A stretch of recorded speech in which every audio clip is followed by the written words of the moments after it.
What's up, everybody? My name is Chris Hamilton.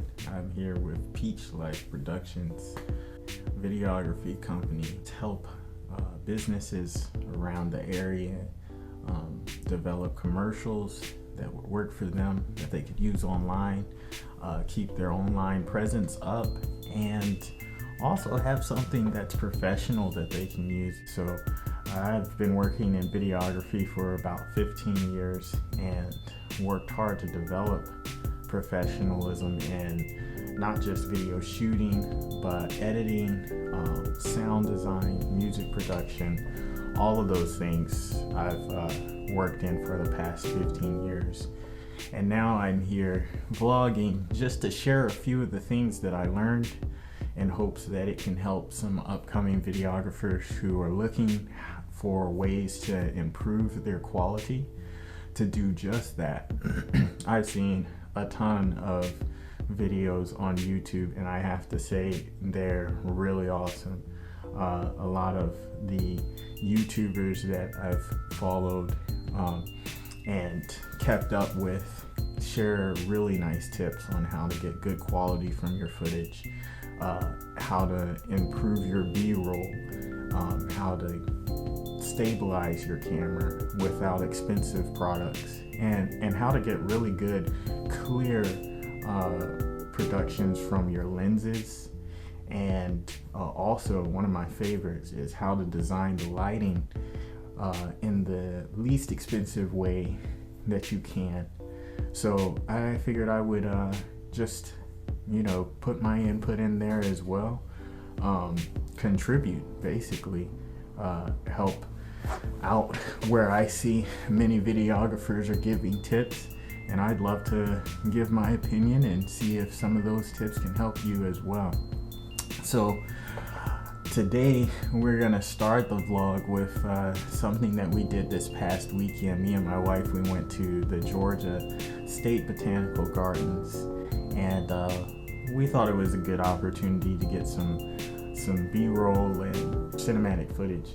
You'll see in a little bit some of what I'm talking about, but this is a garden that has been there for a while now, and so it's got some beautiful scenery, and they're always changing things to add other like scenes, perfect for videography.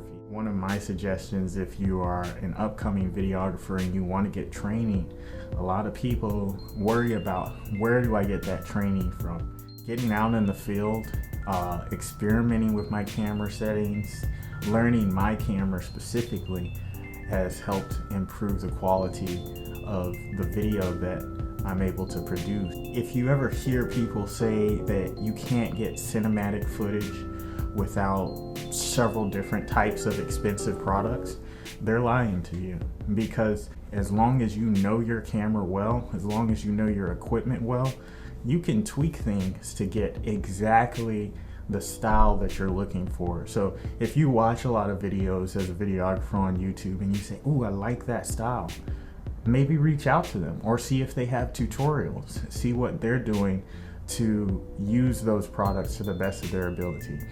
There's a few things that we'll cover.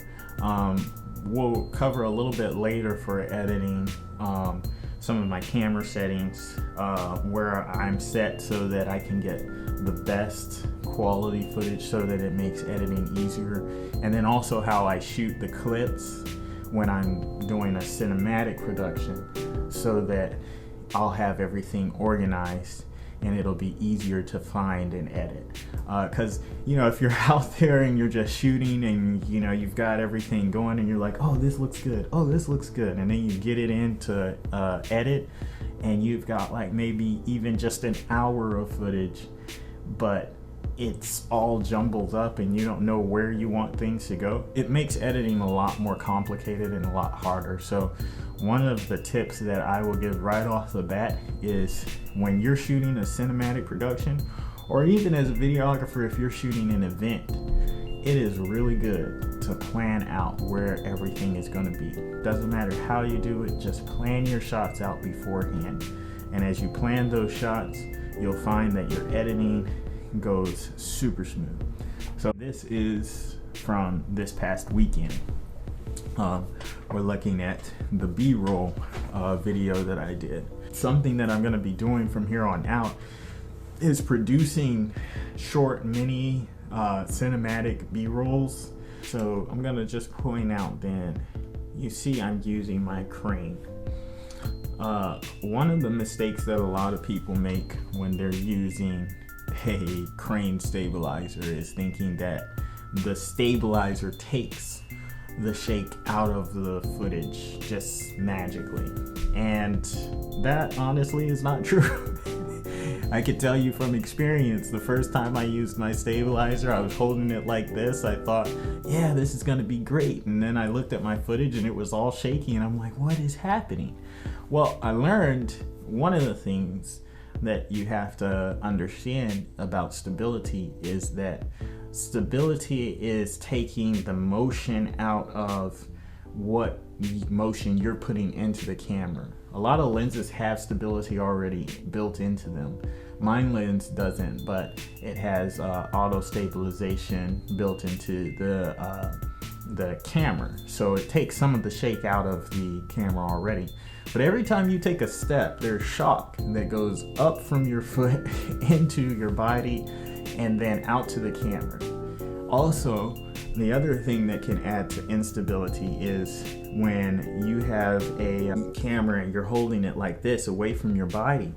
Well, all that shock is coming right here. And then on top of that, your hands, your wrists are not as strong as you might think they are. Even if you work out and you do wrist workouts, gravity gets the best of us every time.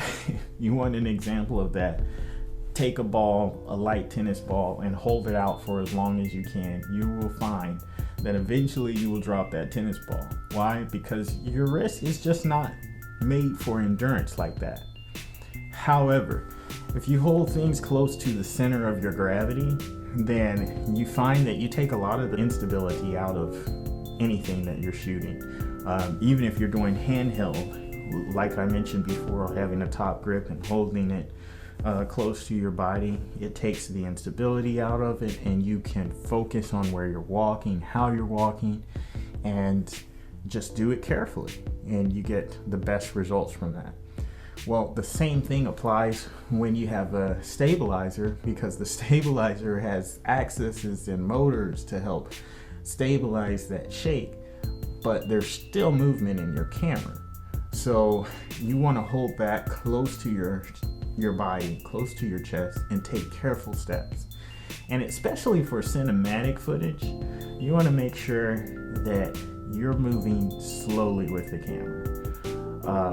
A lot of people will add in post slow movement, recording at a normal walking speed and then slowing it down. And that's fine. I use that technique sometimes as well. But I can warn you that if you don't use the technique of how you walk when you're recording that footage, the camera shake will still be in it. You'll have to slow it way down in order to take the camera shake out. And then it'll be obvious that you're in super slow motion, and that doesn't always look as snappy as we might think. So we have to be honest with ourselves. How are we walking? How are we holding our camera?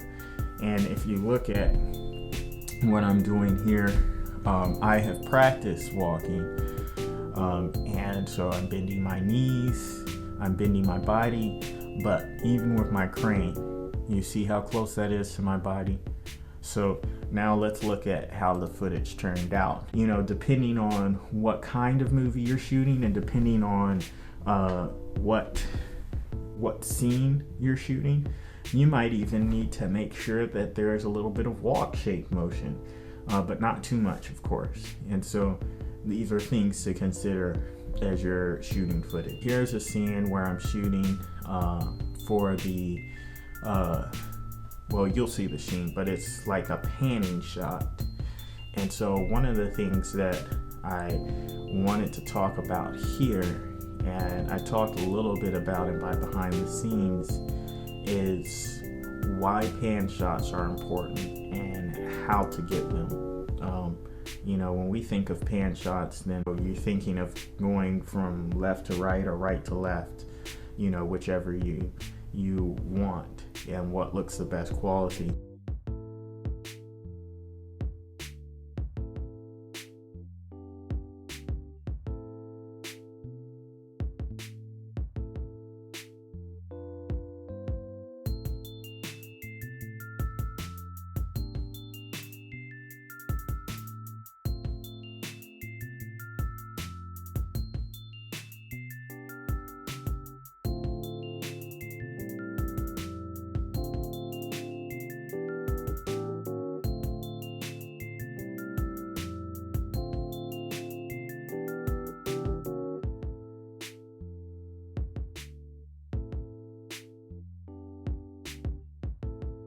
Alright, now I'm gonna let you see the B-roll that I edited, and I will talk to you later.